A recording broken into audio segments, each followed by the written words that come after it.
They did a study. I saw the study done. It was it was on a documentary about Joan of Arc and how the arrow that she took, which the skeptics say it wouldn't be lethal, but even they say it would have been extremely painful. How she could still go on and fight, or how in the fire she continually just called out the name Jesus really long and loud. There was no cries or suffering or anything like that.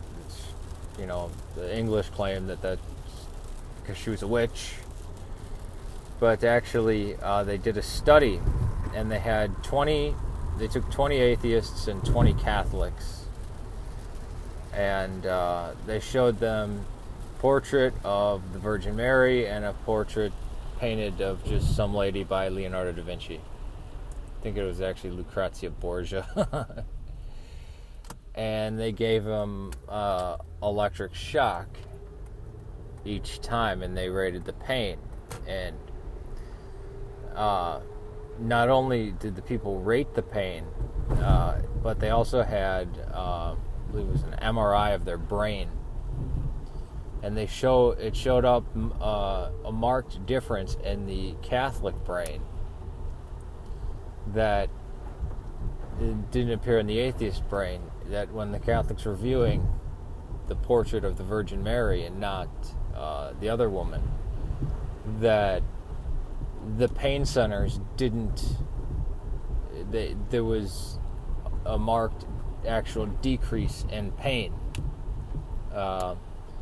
And they went in talking about how, Eastern mystics, can have demonstrated this in the past, meaning, the last century, that we think of pain as something that, something physically happens and you feel pain. That's only part of it. It's also has to do with your beliefs and your perception. In fact, you could say all pain is just perception. But I thought that was very interesting.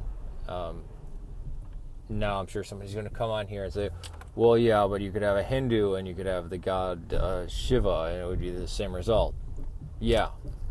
So, that just proves my point. Peace to you.